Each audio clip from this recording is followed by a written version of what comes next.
If you have been unfortunate enough to be subjected to the mainstream puppet show, where some actors argue for the use of torture, or their doublespeak equivalent, enhanced interrogation, as a way of extracting information from prisoners, whereas other opposing puppets flatly deny the efficiency of this type of activity, then you may very well be confused. Confusion is the objective of this stage show. In this debate, where a known reality is pitted against a propped-up straw man, a type of fear-based mind control is wielded over you. The more fear that they can generate in your heart, the more power they have over you. Well, what would you do? I said, I'd prove it immediately, but I'd make it also much worse. They said, what do you mean? I said, I'd do much worse. I said, they're chopping off our heads in the Middle East. They want to kill us. They want to kill us. They want to kill our country. They want to knock out our cities. And don't tell me it doesn't work. Torture works, okay, folks? Torture, you know, I have these guys. Torture doesn't work. Believe me, it works, okay? And waterboarding is your minor form. Some people say it's not actually torture. Let's assume it is. But they asked me the question, what do you think of waterboarding? Absolutely fine. But we should go much stronger than waterboarding. That's the way I feel. Fear is their weapon of choice, and you are the enemy. Psychopaths need to torture, and that will become apparent as you watch the information unfold in this presentation. These same psychopaths want to warp your mind through sufficient fear that you will become a parapsychopath, allowing them to do anything they want to do if they tell you it's necessary to keep you safe. This charade has nothing to do with safety. It's all about injecting fear-based mind control into the population so that it, meaning you, can be easily manipulated and tricked into doing things that are immoral and not in your best interest. Like, for example, launching wars, censoring speech, giving up your privacy, and, of course, allowing the inhumane treatment of innocent people throughout the world. In that way, the subject of torture is useful to the controllers, but as a method of extracting information, it is one of the least effective methods known to man, and has a much greater potential of eliciting false information than finding truth. Actually, it's been known for at least 400 years that torture does not work for obtaining useful information.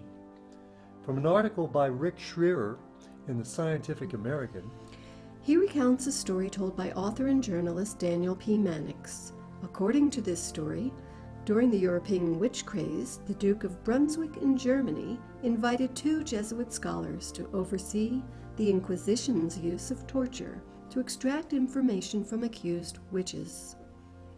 The inquisitors are doing their duty. They are arresting only people who have been implicated by the confession of other witches, the Jesuits reported. The Duke was skeptical. Suspecting that people will say anything to stop the pain, he invited the Jesuits to join him at the local dungeon to witness a woman being stretched on a rack. "Now, woman, you are a confessed witch," he began, pointing at the Jesuits. "I suspect these 2 men of being warlocks. What do you say?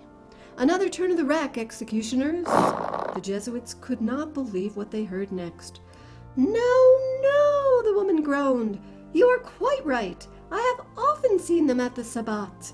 They can turn themselves into goats, wolves, and other animals. Several witches have had children by them.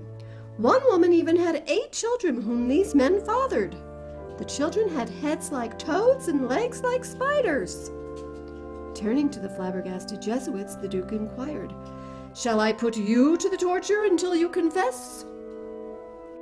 One of these Jesuits was Friedrich Spee, who responded to this poignant experiment on the psychology of torture by publishing a book in 1631 entitled Cautio Criminalis, which played a role in bringing about the end of the witch mania and demonstrating why torture as a tool to obtain useful information doesn't work. This is why, in addition to its inhumane elements, it is banned in all Western nations, including the U.S., whose 8th Amendment of the Constitution prohibits cruel and unusual punishments.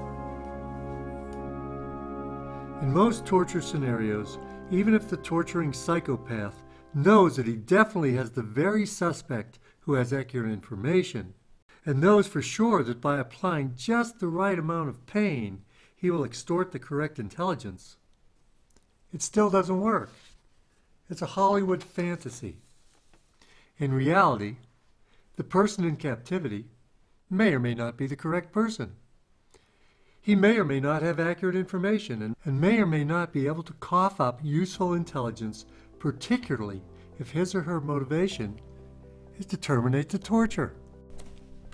In contrast, a 2014 study in the Journal of Applied Cognitive Psychology entitled The Who, What, and Why of Human Intelligence Gathering surveyed 152 interrogators and found that rapport and relationship building techniques were employed most often and perceived as the most effective, regardless of context and intended outcome, particularly in comparison to confrontational techniques.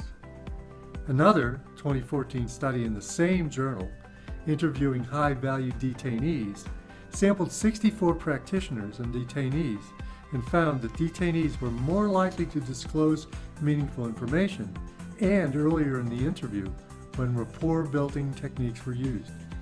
Finally, an exhaustive 2014 report by the Senate Select Committee on Intelligence analyzed millions of internal CIA documents related to the torture of terrorism suspects, concluding that, quote, the CIA's use of enhanced interrogation techniques was not an effective means of acquiring intelligence or gaining cooperation from detainees, end quote.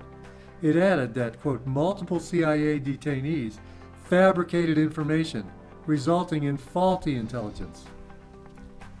And besides all these studies, one must remember that it's not the Middle Ages.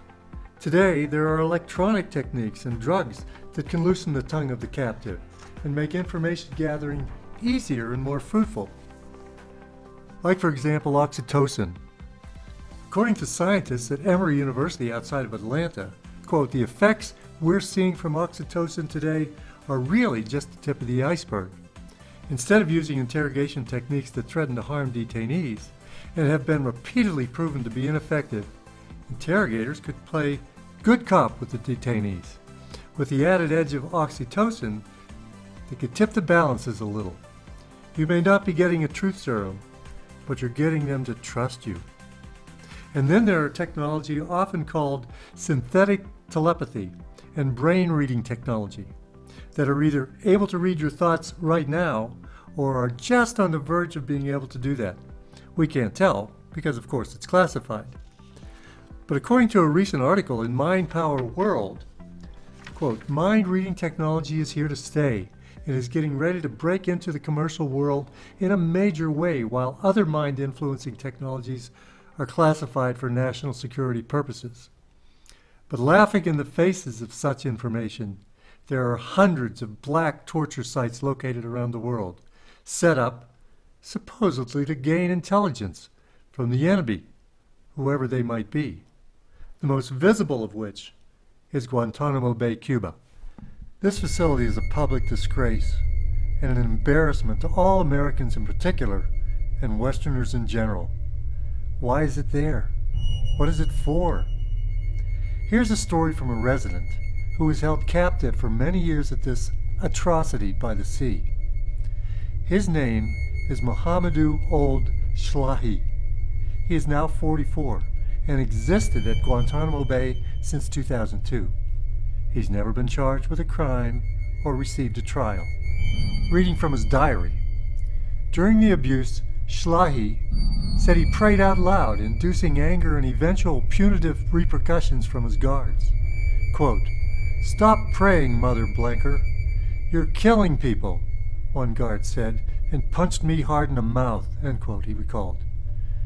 His entries gradually became more violent when he details beatings that left him bloody, swollen, and choking for air. Quote, "They tightened the chains around my ankles and my wrists. Afterwards, I started to bleed," end quote. He described one instance in which he was physically beaten and threatened with the release of a chomping dog. Quote, "The beating party would go on for the next 3 or 4 hours before they turned me over to another team that was going to use different torture techniques," end quote, he wrote. Despite the hours of interrogation, which he described as, quote, 24 hours a day, 3 and sometimes 4 shifts a day, Schlahe claims he never provided any information that was truthful. He just told them what they wanted to hear. Many have tried to escape this dungeon of evil by trying to starve themselves to death. But the psychopaths in charge would not let them escape, even through death. Guards were commanded to force feed those refraining to eat. This was done through hard plastic feeding tubes inserted through their noses. This process was so excruciatingly painful that starvation to death was not even an option. Here are some statistics you may not be aware of concerning this psychopath's wet dream called Guantanamo Bay.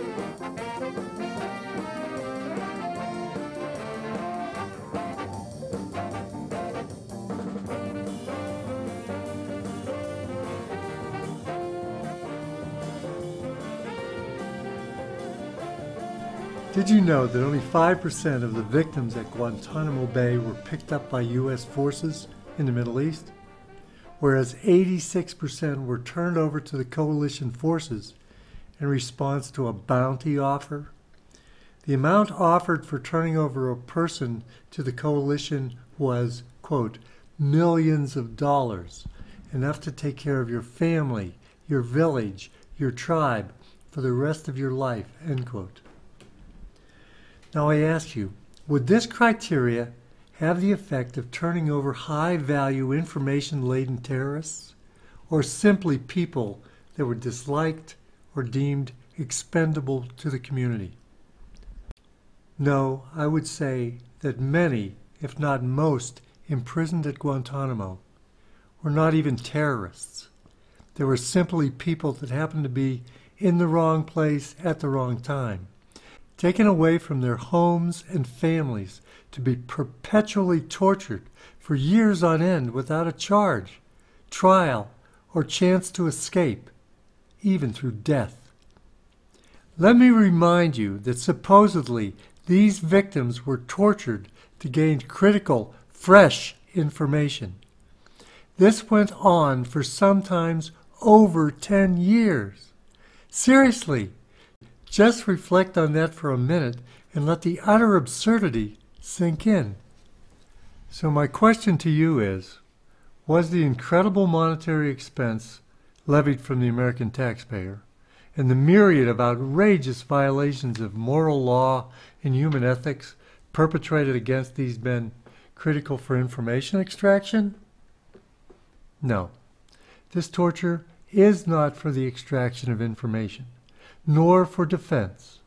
It was done for a much, much more nefarious reason that we'll discuss later in this presentation.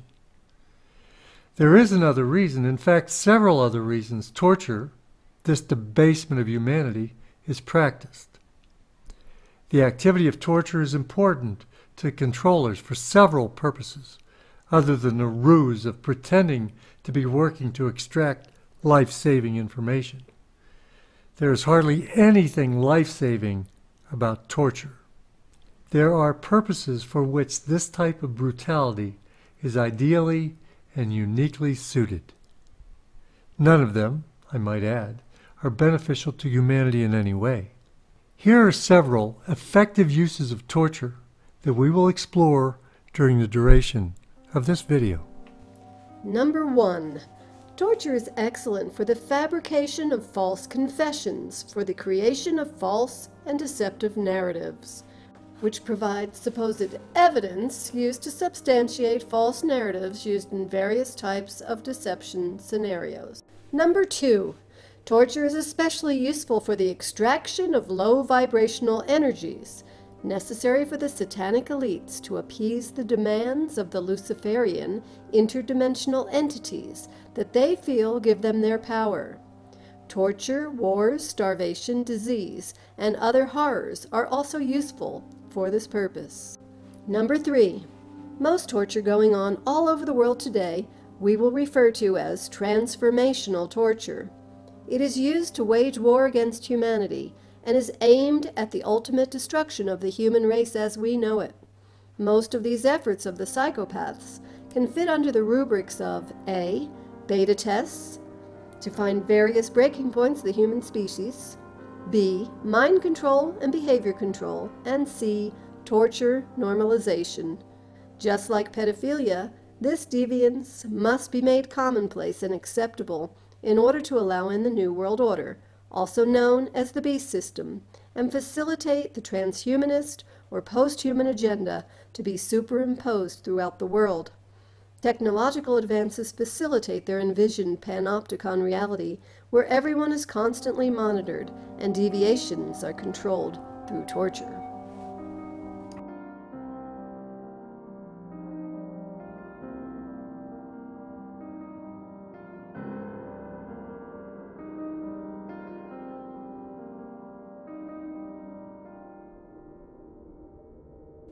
This purpose is often confused with the extracting of information, but in reality they are two very different things. One implies the uncovering of information, and the other asks for admission or assigned testimony supporting a preset narrative, always to be used for deception of some sort. For example, according to Anthony Sutton, author of Wall Street and the Rise of Hitler, immediately following World War II, the Rockefellers commissioned, at the cost of $137,000, the drafting of a document basically setting out the definitive history of World War II. This was to consolidate the narrative that would guide the globalist propaganda regarding this worldwide atrocity throughout the duration of the 20th century and up to the current time. This false narrative, or false history, was at least partially constructed through fabrications devoid of any connection with reality and signed confession statements obtained through extremely brutal torture. Now, if you've done some research, you know that all the elements or sides of this World War II, as well as World War I, were financed by the same international financiers. These particular psychopaths were referred to at the turn of the 19th into the 20th century as snakes in suits. The supposed allies, the Nazi regime, the Eastern Bloc, and less transparently the Chinese and Japanese factions, were puppeted by the same masters for financial gain, desired geopolitical change, and of course, population reduction. These sides were pitted against one another by the ruling elites that are still with us. All factions were controlled and maneuvered by these financial entities for blood money, the destruction of Germany, Japan, the massive depopulation of Russia, the creation of the Rothschilds' Israel, and the transferring of the Nazi mind control technology to the Anglican Vatican globalists that wield this power over us to this day. To support the narrative of the good war, torture was used to secure confessions and substantiate the innocence and saintly motives of the Anglo-American Empire. In an article entitled Tortured Confessions, Santiago Alvarez explains how torture was used to create a history that supports a narrative. He writes, "It is finally coming to light. The Allies used extremely brutal torture against their German prisoners, not just during the war, but afterward, to force them to provide fraudulent confessions to crimes they never committed, all to get convictions at war crime trials. The subject is well known to revisionists, but the facts have been suppressed by the mainstream for more than 65 years, and few people outside of this circle are aware of it. Research proves that the British, and in extension probably also the other Allied nations, used all means at their disposal to extract any kind of incriminating evidence they deemed necessary in order to successfully indict and sentence members of the German armed forces or German officials. Coercion and torture were not an exception, but the rule. They were applied systematically to this end, and not just in isolated cases, as mainstream historians have claimed so far. In this regard, the Allied post-war methods were essentially identical to the methods applied during interrogations of the witch-hunting Holy Inquisition of the 14th to 18th century. Recently, the same torture technique was used to get the United States and its coalition of the coerced to invade Iraq. Here's an interview with a former CIA operative, Ray McGovern, commenting to RT on how torture was used to support a deceptive narrative. Well, the instructions were to get people to confess. Confess to what? Confess to the existence of weapons of mass destruction in Iraq. Confess to the existence of operational ties between Al-Qaeda and Saddam Hussein. It was all a crock. They had to make this stuff up, and you can't get reliable information from torture, but you know what? Torture works beautifully if you want unreliable information. And so they conjured up not only ties, not only weapons of mass destruction, but ties between Iraq and Al-Qaeda. And when we invaded that is the UK and the US invaded Iraq, 69% of the people in the United States believed that there were operational ties between Al-Qaeda and Iraq, and that Saddam Hussein had something to do with 9/11. It was a masterful propaganda performance on the part of the United States and on the part of the UK. Now, how did they do that? Well, one of the ways was they tortured this one prisoner, Al-Libi, sent him to Egypt, where, guess what? He confessed that he sent people from Al-Qaeda up to Saddam Hussein's Iraq to receive instruction in explosives. Well, Ray, it's all rather murky. Certainly there have been some people in the past that have said that invading Iraq for 9/11 is like invading Mexico for the bombing of Pearl Harbor. If you're among those like myself that believes that truth is important in learning lessons from history, you can easily see why this use of torture is not only a blight on human consciousness, but also blocks us from learning real lessons from the past.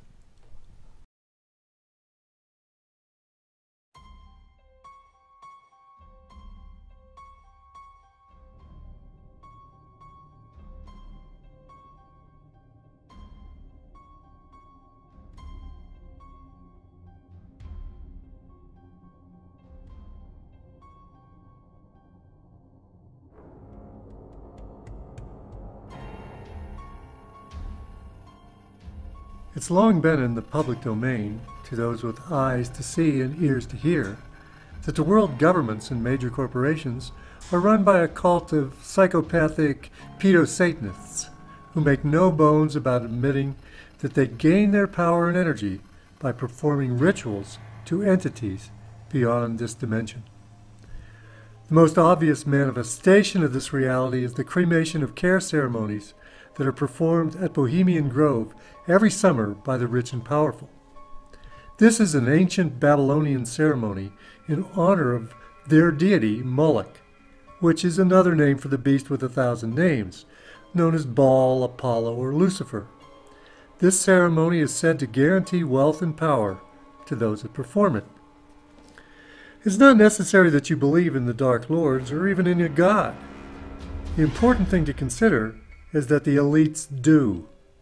They do rituals, pay homage, and deliver sacrifices, often human, to these entities, real or imagined. This is the root activities of the Pedogate scandals, Hollywood's public satanic rituals performed live on TV, and the basis for the practice of spirit cooking, made famous by Marina Abramovich and John Podesta. Torture plays a major role in delivering these low-level vibrations to their supposed gods. David Icke exposes this dark world and how these ruling psychopathic elites create these energies manifested through torture and death and allow them to be harvested by entities beyond this reality.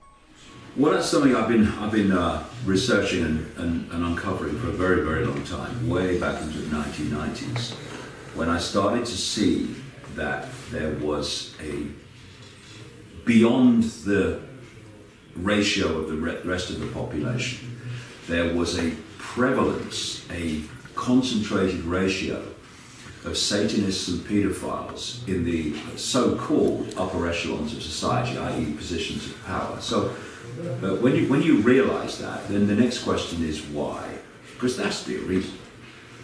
And this takes us into very deep areas, because ultimately this reality is controlled from beyond the reality that we can see. I mean, what the frequency band that we can actually see, that we call the world, is so tiny it's laughable. What we live in is the equivalent of a television or radio station. There's a frequency band. You know, you get a radio and you tune it to a frequency, you get that radio station.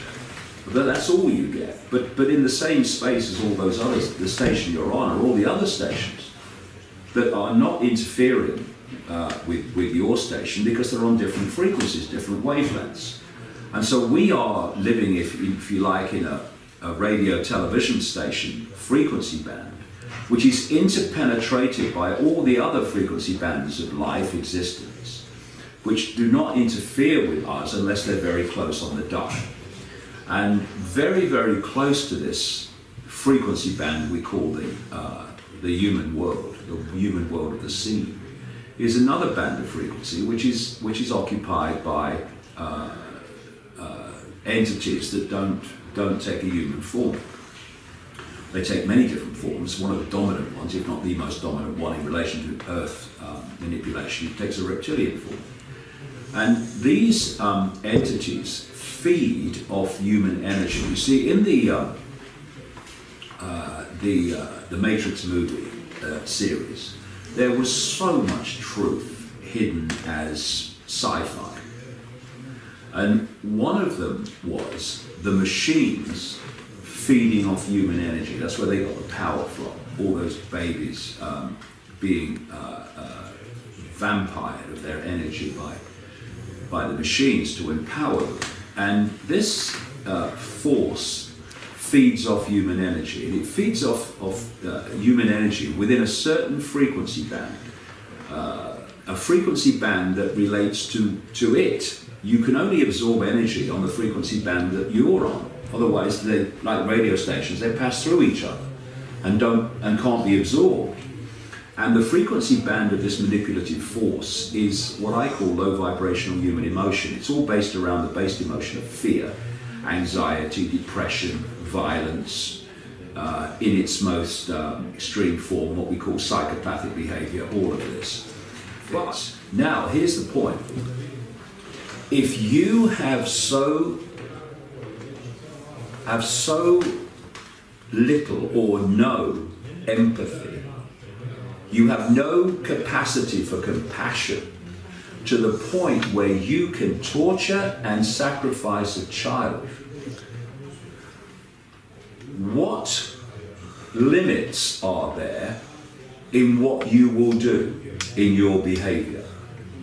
Pepper bombing cities full of civilians, as in the Middle East over and over again, and they're doing it now in Mosul, they're doing it now in Raqqa, creating world wars that create mass death, destruction and suffering.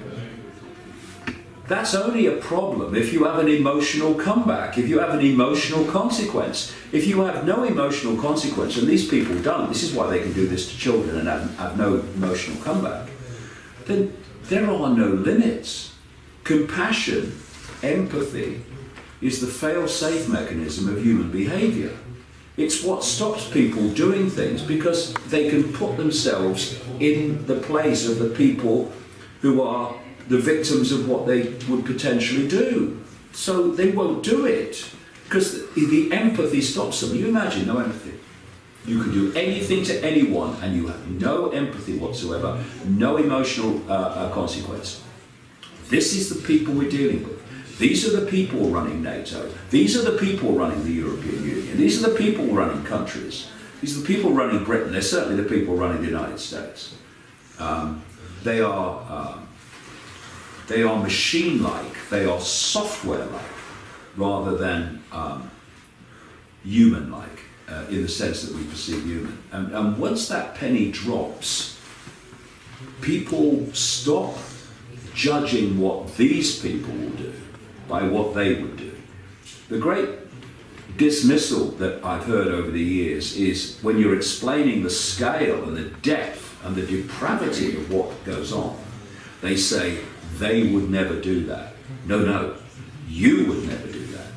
Not only will they do it, they get a rush from it. It's very hard, I know, for people to appreciate this, the depth and the scale of what we call evil that's behind world events. And what is evil? Why are the powers that be in the United States so deathly afraid of the truth about Pizzagate being revealed? Because, as you are about to see, what's really going on globally is far worse and far darker than even what's been suggested so far by Pizzagate. And it's been practiced by some of the world's elite for centuries. As we've said repeatedly, Pizzagate is just the tip of the iceberg. In February's Symbolic Picks of the Month from Vigilant Citizen, 2 extremely disturbing murals in the city of Brussels, Belgium, were showcased, literally appearing overnight, one depicting a young boy held down by a man holding a knife, and the other, even more disturbing, featured a gutted body hanging upside down, painted on the side of a high-rise residential building. And as Vigilant Citizen noted in his article, in the end, this quote-unquote art is a symptom of the toxic mind state that permeates society. However, I'd like to point out, I think there's something much more insidious going on here. Brussels is much more than just a city in Belgium.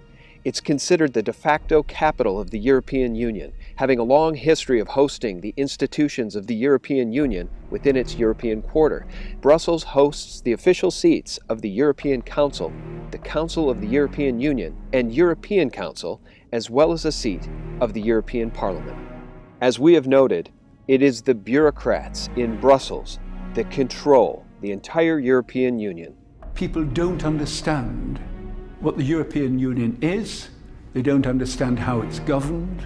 They don't know who are the people who are running it, but they know that they weren't chosen by the people. And those very same bureaucrats have superseded the authority and will of the people. We find it quite alarming that these murals appeared in Brussels, given the elite's penchant for pedophilia and what more and more appears to be human sacrifice. When I first saw that mural, it reminded me of one of the most disturbing scenes I've ever seen in a movie. And here's where things get really weird. In 2007, the movie HOSTEL Part 2 was released. It was directed by Eli Roth, and one of the production companies credited was LIONSGATE. HOSTEL Part 2 is the story of 3 American college students studying abroad who are lured to a Slovakian hotel only to discover the grim reality behind it. Each and one by one, the young students are lured away and soon find themselves in the bowels of a sadist nightmare where elite from around the world gather and pay huge sums of money to have their sickest, most sadistic fantasies come true, and always resulting in the murder of one of these kidnapped victims. And in one scene, one of the most graphic and disturbing sequences ever captured on film is to be found, and it depicts exactly what you see on that building in Brussels. In the death scene of Lorna, played by actress Heather Matarazzo, the young college student finds herself bound and gagged upside down over a large tiled bath. Soon, a beautiful elite woman enters, disrobes, and proceeds to slash the throat of Lorna and bathe in the blood of her victim. The film HOSTEL 2 is not only sick beyond belief, but there is a tie-in here between the production company of the film, LIONSGATE, and child trafficking in Haiti and the Clinton Foundation. This link has been mentioned by George Webb specifically on Day 84, Part 2. This is the old Mark Rich funnel. You're going to find LIONSGATE, which is owned by Frank Giustra, is the funnel from Frank and Carlos Slim straight through to the Clinton Foundation. This is the movie funnel. And I don't know if you remember, LIONSGATE did all the ones where the girls had to run for their lives. Hunger Games, that's it. And if you read Kathy O'Brien's description of when she was, told to just put a pair of tennis shoes on naked and run for her life, and then the guys ran after her and raped her, it's almost like the plot of that movie. Could it be that the elite around the world, in many cases, are just as sick and sadistic as the woman bathing in the blood of her victim in the movie HOSTEL Part 2? Because it reminds me of the story of Elizabeth Bathory, labeled by Guinness World Records as the most prolific female murderer. Bathory and 4 collaborators were accused of torturing and killing hundreds of young women between 1585 and 1609. The highest number of victims cited at Bathory's trial was 650. The stories of Elizabeth Bathory's serial murders and brutality are verified by the testimony of more than 300 witnesses and survivors, as well as physical evidence and the presence of horribly mutilated dead, dying, and imprisoned girls found at the time of her arrest. Stories which ascribe to her vampire-like tendencies, most famously the tale that she bathed in the blood of virgins to retain her youth. Born into a privileged family of nobility, Elizabeth was showered and endowed with wealth, education, and a stellar social position. Between 1602 and 1604, after rumors of Bathory's atrocities had spread throughout the kingdom, a Lutheran minister made complaints against her, both publicly and at the court in Vienna. Finally, in 1610, King Matthias II assigned Georgi Thurzo, the Palatine of Hungary, to investigate. Thurzo ordered 2 notaries to collect evidence in March 1610. The notaries collected testimony from more than 300 witnesses. According to all testimony, Bathory's initial victims were the adolescent daughters of local peasants, many of whom were lured to the castle by offers of well-paid work as maidservants in the castle. Later, she is said to have begun to kill daughters of the lesser gentry, who were sent to her by their parents to learn etiquette. 2 witnesses actually saw the Countess torture and kill young servant girls. According to the testimony of the 2 defendants, Elizabeth Bathory tortured and killed her victims not only at Szeged, but also at 3 of her other properties and elsewhere. In addition to the defendants, several people were named for supplying Elizabeth Bathory with young women, procured either by deception or by force. There are so many modern parallels to what we're seeing right now. Think Jimmy Savile. Jimmy Savile, far from being a lone predator, seemingly played an active role in supplying children to a network of child abusers in London. Supplying children to the elite. Why are the powers that be trying so hard to cover up the truth about pedophilia and child sex trafficking? And more importantly, for those of us paying attention, are the elite telling us exactly what they're doing? Ritual satanic abuse, and human sacrifice.